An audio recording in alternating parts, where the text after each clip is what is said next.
UK. I'm Hilton Samuel, and I am a conflict to connection specialist. I also specialize in marriage crisis, making them dissolve and restoring a connection and relationship between the two people involved. So if you are in a place where you have a crisis, whether it's a silent crisis, because many people only think of massive blowout fights as crisis, but people could go through a crisis and they're very silent, almost like the Cold War that happened years ago between Russia and America, like a ticking time bomb. And if you're in that situation and you've locked horns and you want some support in strategizing a way not to end your relationship, but to restore connection and build a strong base and get the love that you thought you've lost back, feel free to connect with me. There is a link someplace in the bio or the description below. Now, let me talk about something that I think many people are not aware of, and it is a silent killer of relationship. It's something that affects the relationship almost like poison, but is not normally flagged up as important and necessary, and hence it eats out from the inside the relationship until there is a time and place where people not only mentally check out, but physically check out of the relationship. And it might be affecting you right now. But before I do that, let me just give you something, a story that we are going to build from, and we're going to extract principles and ideas from that will help you to understand what I'm talking about. This silent relationship killer that may just be working on your relationship right now. So this person called me up from Canada the other day, and he was very upset. So upset I couldn't get him to stop talking. That's happening in his marriage. He's married to a lady who has children. The children, two children. One of them were both young when they got together. They have been together for a long time, and then they recently got married. And now one of them is an adult, moved out, has his own, not his, but has her own relationship that is impacting on his relationship. Now, that one of the most difficult relationships to manage is step-parenting relationship or a blended family relationship. So the situation is that the daughter, a young adult daughter who's moved out, moved into an apartment with her partner. She and her partner, they're not getting along. The partner wants her out of the apartment and change the keys. So now she comes back home, she speaks to the mom, and she wants to move back in temporarily. But they both spoke about it, decide the solutions without telling him.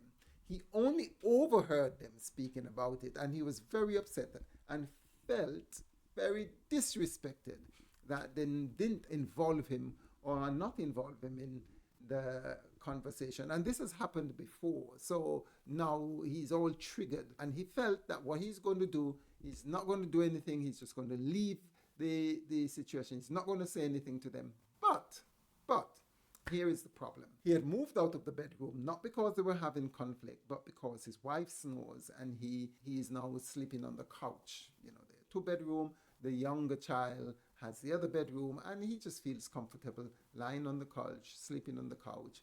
And that is where, when the daughter usually comes and visit, she would couch surf. Now he's on the couch. She doesn't have any place to go. So she has now gone into the room with the younger child. And his wife is saying, oh, well, this is our bedroom. Come back into the bedroom. And he has dug his heel in. He says, well, no. This is not our bedroom. I am sleeping out here.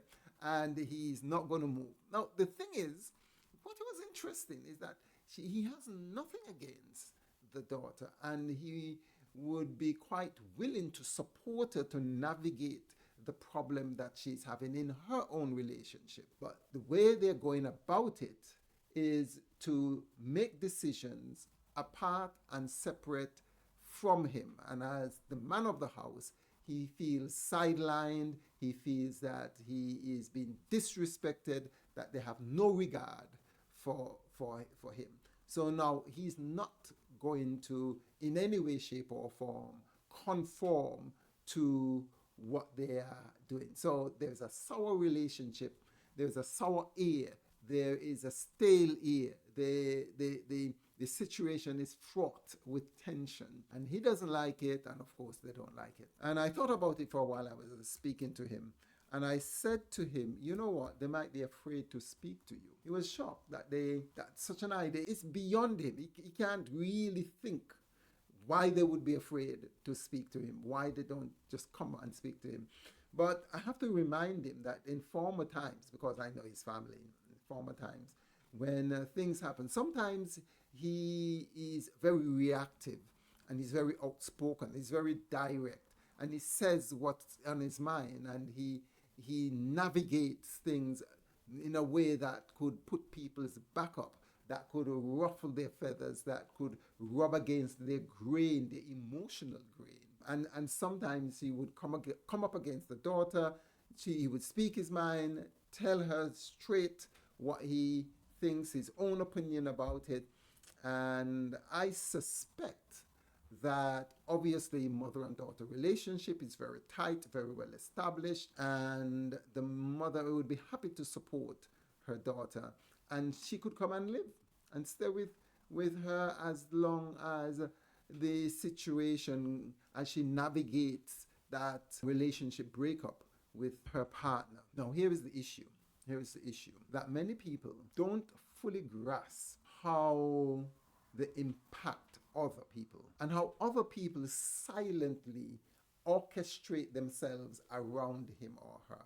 In other words, they don't feel safe to be vulnerable, to bring up certain topics, to talk about matters that are relevant to them, that deep, because they feel A, you're not going to understand, B, you're going to overreact, C, they're going to be made to feel stupid, D, they're going to be invalidated, and on and on I could go. In other words, they would feel less than, they would feel diminished. They don't feel that they would be supported.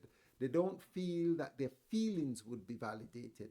In fact, the opposite happens. They feel that they would feel very embarrassed, shamed, diminished, and stupid. When these feelings happen, when little things happen and you make them feel stupid, then silently, unbeknownst to you, deep inside the person, they could laugh, they may seem as nothing happens because you can't really see the emotional reaction of the person. But deep inside their minds, deep inside their souls, the spirit reacts. The spirit recognizes it's not safe. I'm not safe with this person. I'm not safe telling the person. They may have said and told you certain vulnerable things before, and you use it in times of crisis and fling it back or weaponize it, and they feel, no, I can't trust you. And they feel all the worse for having said or told you that secret, that part of them, that they feel vulnerable. And all of us, no matter how old we are, how mature we are, how intelligent we are, how educated we are, we have sides of us that are childish, that, we don't really display this side of us to the public, to our colleagues, to the people in our churches. That side of us is really well hidden, very well managed. And only people who are very near us understand and have access to that vulnerable, childish, playful, quote unquote, fun-loving, stupid side. But if any time, in any place, like a little cat that is very coy around you, you make the mistake of shaming, of embarrassing, of shutting down, or judging, we don't like, then that gets quickly covered, protected, walled in. And here is what many people don't realize. On the surface, people may be performing, but deep within, there are storms that are gathering. There are feelings that are submerged. There are vulnerabilities that are kept in check. And as they go on, they're constantly monitoring. There is constant data And if it is that they realize that it is your pattern of behavior to make them feel less than, that they don't matter, to destroy their vulnerability and make them feel bad about themselves, worse for having told you, judge for having been just who they are. And so I'm actually talking about safety, emotional safety. And this is so very vital. You don't hear it very much being spoken of in the literature, on the news, or in the popular magazines, or even when experts are speaking about. We talk about communication, we talk about anger, we talk about conflicts that can be seen,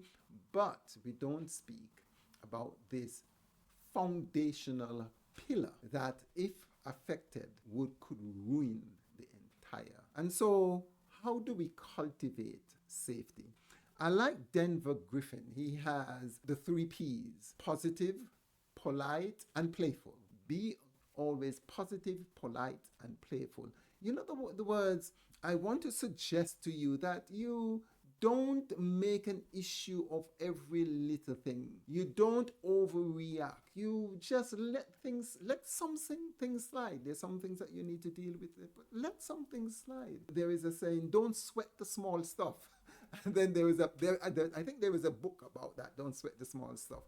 And then there's a byline or a subtitle to that book that says, everything is small stuff. And, don't take life too seriously, and laugh some more. People like it when you laugh because it allows them to let down their guard, to relax with you, to be able to be themselves with you, for the funny part of them, for the childish part of them, for the quote unquote even stupid part of them. Come out. And emotional safety is very important. And maybe just if you begin to allow the fun part of you to become much more evident. Because guess what?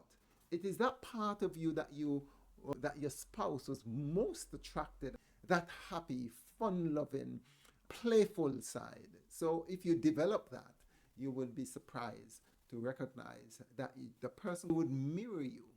They would be able to feel comfortable, to feel safe, to be themselves with you. So have a think of this. Analyze what part of you has been coming out. Are you constantly editing your thought, walking on eggshell, thinking, what is he going to think? What is he going to say? Is he going to overreact? And if your spouse is doing these things, then you're in danger. Again, if you have now been in a relationship where the shadows are never lifted, where there is this thick ear of silence between you, and you're only performing in a perfunctory way in your relationship, and you want to be able to break through the dark emotional clouds into the sunlight of the love that you once had, please feel free to get in touch with me. Talk to you soon. We'll be in touch.